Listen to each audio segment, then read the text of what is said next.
Shalom saudara sekalian, kiranya semua dalam keadaan sehat dan senantiasa dalam perlindungan Tuhan. Hari ini kita akan merenungkan firman Tuhan dari kitab Nabi Amos pasal 7 ayat 10 sampai ayat 17. Sebelumnya mari kita berdoa. Bapa di surga, sebentar lagi kami akan mendengarkan firman-Mu. Kuatkan kami, beri kami hikmat melalui Roh-Mu, agar kami memahami firman-Mu hanya dalam kebenaran-Mu saja. Berfirmanlah Bapa, karena kami anak-anak-Mu telah siap mendengar. Dalam nama Tuhan Yesus Kristus kami berdoa. Amin. Saya akan bacakan nas firman Tuhan hari ini. Amos 7 ayat 10 sampai ayat 17 di bawah judul Amos diusir. Lalu Amazia imam di Betel menyuruh orang menghadap Yerobeam, Raja Israel, dengan pesan, Amos telah mengadakan persepakatan melawan tuanku di tengah-tengah kaum Israel. Negeri ini tidak dapat lagi menahan segala perkataannya. Sebab beginilah dikatakan Amos, Yerobeam akan mati terbunuh oleh pedang, dan Israel pasti pergi dari tanahnya sebagai orang buangan. Lalu berkatalah Amazia kepada Amos, Lihat, pergilah, enyalah ke tanah Yehuda. Carilah makananmu di sana dan bernubuatlah di sana. Tetapi jangan lagi bernubuat di Betel, sebab inilah tempat kudus raja, inilah bait suci kerajaan. Jawab Amos kepada Amazia, Aku ini bukan nabi dan aku ini tidak termasuk golongan nabi, melainkan aku ini seorang peternak dan pemungut buah arah hutan. Tetapi Tuhan mengambil aku dari pekerjaan menggiring kambing domba, dan Tuhan berfirman kepadaku, Pergilah, bernubuatlah terhadap umatku Israel. Maka sekarang dengarlah firman Tuhan.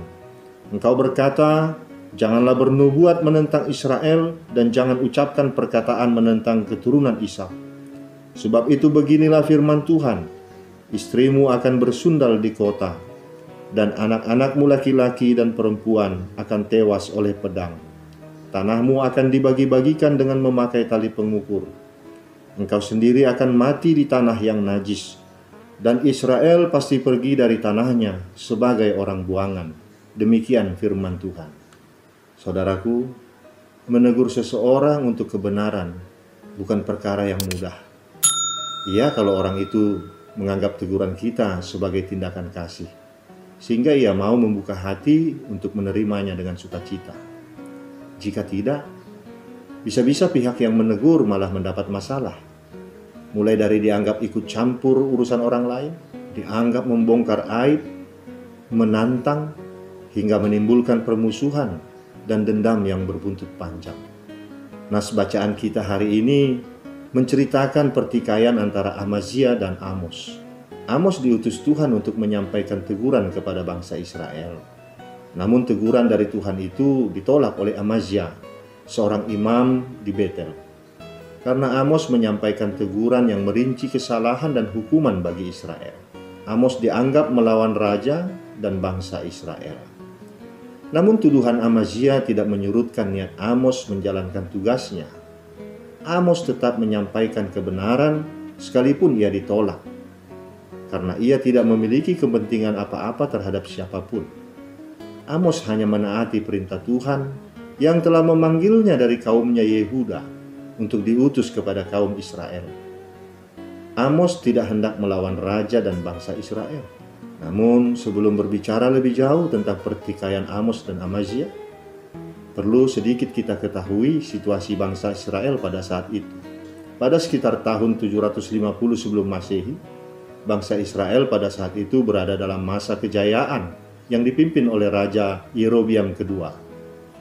Namun kejayaan itu tidak membawa kesejahteraan bagi rakyat. Maka Amos dipilih Tuhan untuk mengkritisi sistem politik yang hanya memperhatikan lapisan masyarakat atas, yaitu para pimpinan dan para imam. Dia mengancam kebijakan-kebijakan yang dibuat oleh mereka. Mereka telah membuat sebuah kejayaan, namun hanya untuk kalangan mereka saja. Sehingga keadilan sosial tidak pernah dirasakan oleh rakyat biasa. Bagi kalangan mereka, prinsipnya adalah setiap kebijakan dibuat hanya untuk keuntungan mereka. Karena itu, Amos atas kuasa Allah menyampaikan suara kenabian di Betel dengan penuh percaya diri. Dalam sejarah Alkitab, kita tahu Betel adalah sebuah tempat yang sangat penting bagi bangsa Israel. Di sanalah Abraham mendirikan mezbah bagi Allah. Dan di zaman pemerintahan Yerobeam, di Betel didirikan bait suci kerajaan. Amos menyampaikan pesan Tuhan yang diperolehnya melalui penglihatan-penglihatan kepada bangsa Israel. 3 penglihatan Amos pada pasal 7 ayat 1-9 dapat diduga sebagai pemicu kemarahan Amazia. Amos memberitakan bahwa Tuhan akan menghancurkan tempat-tempat kudus Israel dan Tuhan akan bangkit melawan keluarga Yerobeam dengan pedang. Ucapan Amos ini membuat Amazia sebagai kepala imam merasa direndahkan oleh Amos. Orang yang sederhana yang kegiatan sehari-harinya hanya sebagai gembala domba dan pencari buah arah hutan. Amazia merasa terganggu atas teguran Amos yang dengan berani mengancam para imam dan pemerintahan Yerobeam II. Amazia menganggap kritikan Amos dapat mengganggu stabilitas kerajaan. Amazia dengan cepat bereaksi dan melaporkan tindakan Amos kepada raja. Dalam pengaduan Amazia kepada raja melalui seorang pengantara, menunjukkan bahwa Amazia tidak senang dengan sikap Amos yang tidak menghormatinya sebagai kepala imam yang dipilih oleh kerajaan untuk bertanggung jawab atas bait suci di Betel. Amos datang tanpa minta izin kepadanya berkhotbah di bait suci di Betel, dan lebih parah lagi, Amos mengkritik para imam dan pemerintahan raja. Tentu hal ini dapat membuat Amazia menjadi marah. Dia mengadukan Amos kepada Raja Yerobeam II sebagai provokator yang menghasut rakyat untuk melawan raja. Tuduhan semacam ini akan mudah dipercaya oleh raja. Apalagi yang menyampaikan itu adalah Amazia, kepala imam, orang pilihan pemerintah sendiri. Tuduhan itu ditegaskan dengan mengutip beberapa perkataan Amos yang punya hubungan dengan masalah politik. Amos telah mengatakan bahwa Yerobeam akan mati terbunuh oleh pedang dan Israel pasti pergi dari tanahnya sebagai orang buangan. Namun Amazia sepertinya tidak sabar lagi. Dia merasa tidak nyaman dengan kehadiran Amos. Sehingga tanpa menunggu jawaban dari raja, dia segera mengusir Amos dari Betel.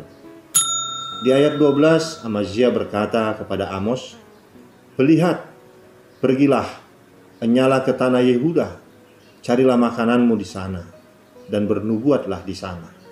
Pandangan Amazia terhadap pelayanan imam itu begitu rendah. Dia menganggap bahwa tugas pelayanan itu dikaitkan dengan nafkah semata. Kita bisa melihat motivasi Imam Amazia yang tidak baik di hadapan Allah. Ucapan "carilah makananmu di sana" menunjukkan isi hati Amazia yang melayani Tuhan dengan motivasi yang tidak benar. Kesenangan, kekayaan, dan kemuliaan dunialah yang dicarinya.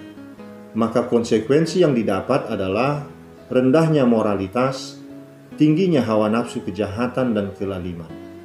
Imam Amazia telah membenci hal-hal yang benar. Percabulan berhala telah membusukkan hatinya. Kota Betel yang pernah disinggahi Allah seharusnya menjadi tempat yang suci dan kudus. Namun sekarang Betel telah menjadi tempat yang najis. Raja Yerobeam II telah mengotori tempat ini dengan menempatkan patung anak lembu emas, sehingga tahta Allah diganti tahta setan. Saudaraku, ada sebuah kisah tentang arti penting sebuah rambu jalan. Suatu sore, seorang pendeta mengendarai mobilnya, hendak pergi menonton pertandingan sepak bola di stadion di kotanya. Dia pergi bersama seorang remaja laki-laki anggota jemaatnya. Dalam perjalanan, remaja itu curhat tentang hubungannya dengan orang tuanya. Ia berkata, "Aku gak suka terlalu diatur, Amang. Harus begini, harus begitu. Aku kan sudah besar. Aku pingin bebas." Amang pendeta diam saja mendengarkan curhatan remaja itu. Tak lama kemudian mereka tiba di persimpangan. Di sana ada rambu yang menunjukkan arah ke stadion. Namun pendeta itu justru berbelok ke arah yang berlawanan. Remaja itu segera mengingatkan, "Wah, kita salah jalan, Amang." Memangnya Amang nggak lihat tanda di simpang tadi? Pendeta itu menjawab, Amang lihat kok, tapi kupikir jalan inilah yang terbaik. Aku nggak suka diperintah, harus belok sana, belok sini. Rambu-rambu itu merampas kebebasanku, iya kan? Remaja itu memahami pesan dari ucapan pendeta itu saat mereka kembali ke arah stadion. Saudaraku, Amazia sebagai kepala imam tentu paham arti peringatan Amos. Tetapi matanya telah dibutakan oleh kepentingan politik, sehingga tidak mampu melihat kebenaran Tuhan dalam ucapan Amos. Dia mengusir Amos dengan mengatakan, bait suci Betel adalah tempat kudus raja, suatu bait suci kerajaan, yang menurutnya tidak cocok untuk Amos. Dari argumen Amazia ini, kita dapat mengetahui bahwa di Israel pada saat itu, agama telah dijadikan sebagai komoditas politik. Para imam menganggap dirinya berkewajiban untuk menyesuaikan diri dengan keinginan pemerintah. Karena itu, cara berpikir Amazia juga nampak berbau politik, sehingga ia hanya dapat bertindak atas dasar pertimbangan-pertimbangan politik saja. Dia menganggap pemberitaan Amos bertentangan dengan kepentingan kerajaan, dan pemberitaan semacam itu harus dibungkam, karena akan mengganggu stabilitas kerajaan. Di sini terdapat perbedaan pandangan antara Amos dan Amazia. Amos berbicara atas nama Tuhan, sedangkan Amazia lebih peduli pada urusan kerajaan. Saat Amos mendengarkan pernyataan Amazia yang mengusirnya dari bait suci di Betel, ia menjelaskan alasannya kenapa dia berbicara di depan umat Israel. Dia tidak punya kepentingan pribadi, tetapi dia melakukannya karena kehendak Tuhan yang menugaskan dia untuk menyampaikan firman-Nya. Amos yang bukan seorang teolog berani berargumentasi dengan Amazia sang imam. Tak sedikit pun ada nada gentar dalam ucapannya. Ucapannya sangat tegas karena dia menyatakan kebenaran Tuhan. Amos mengatakan bahwa aku ini bukan nabi dan aku ini bukan termasuk golongan nabi, melainkan aku ini seorang peternak dan pemungut buah ara hutan. Jawaban Amos ini mau menegaskan bahwa dia bukan seperti nabi-nabi yang ada pada masa itu. Nabi-nabi pembuat keajaiban, peramal, penasihat. Mereka mendapat uang dari nasihat-nasihat yang mereka berikan kepada orang lain.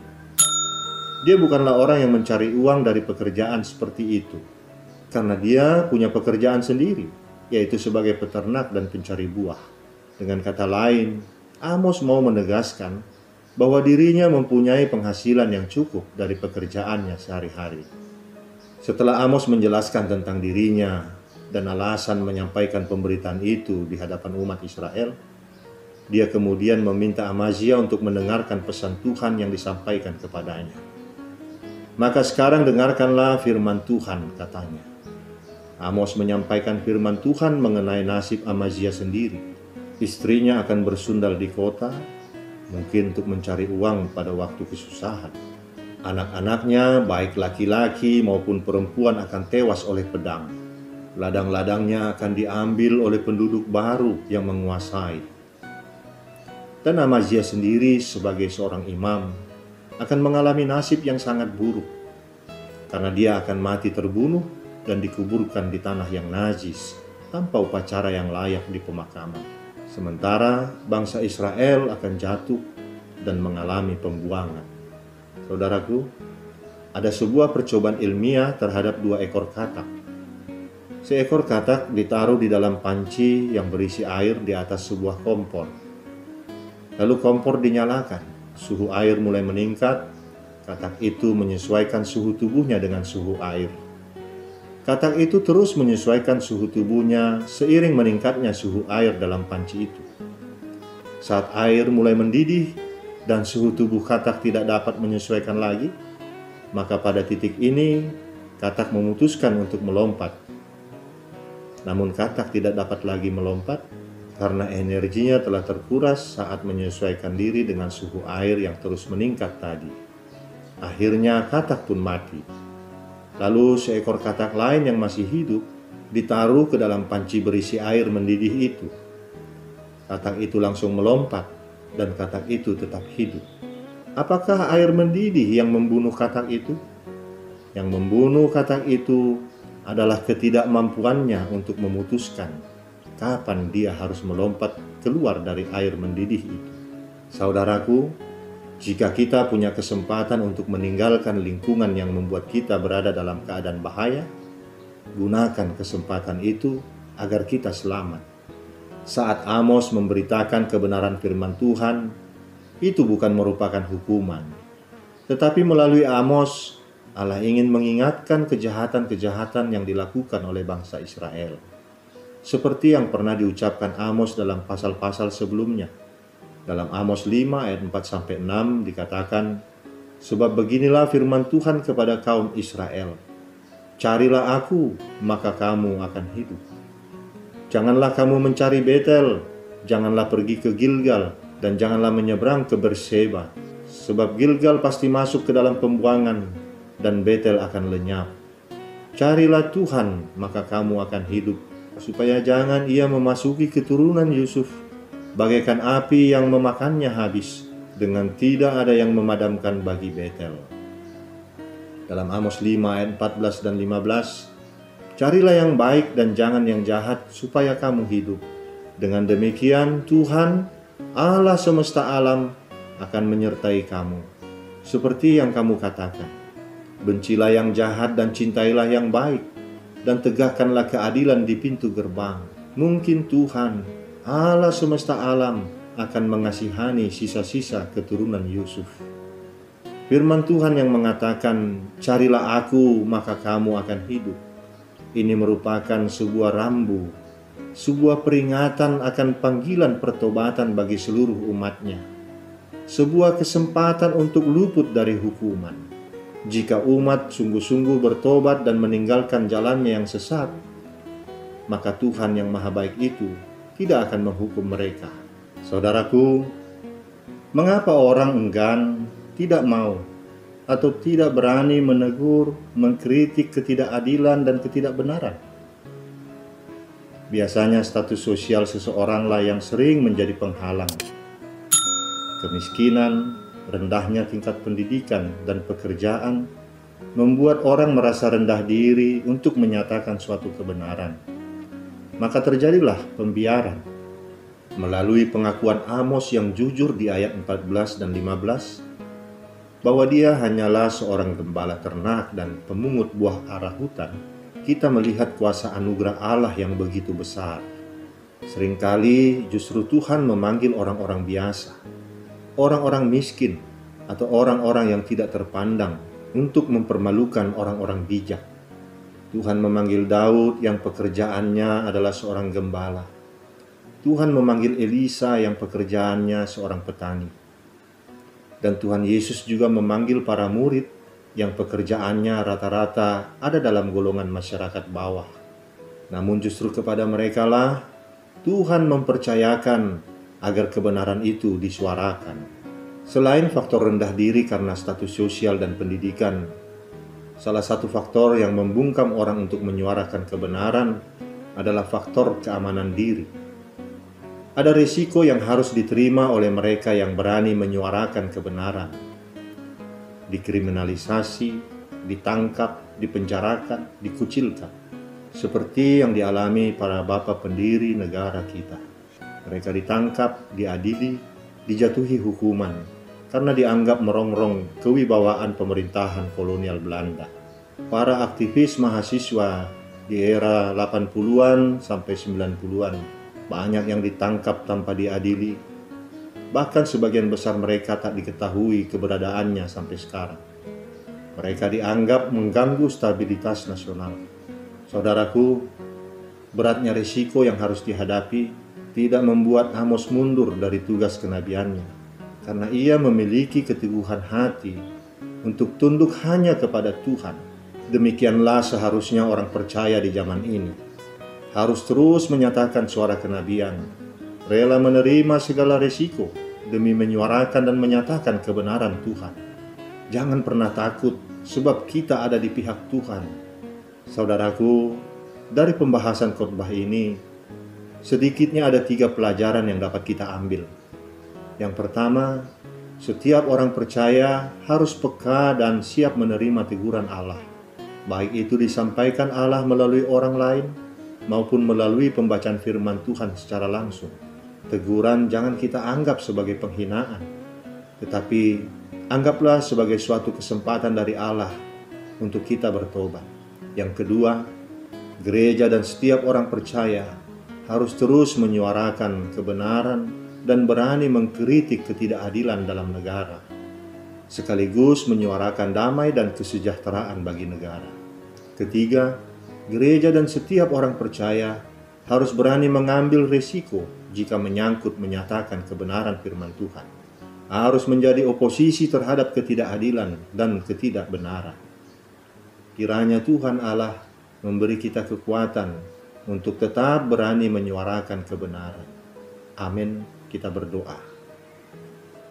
Terima kasih Bapa atas firman yang kami dengar ini.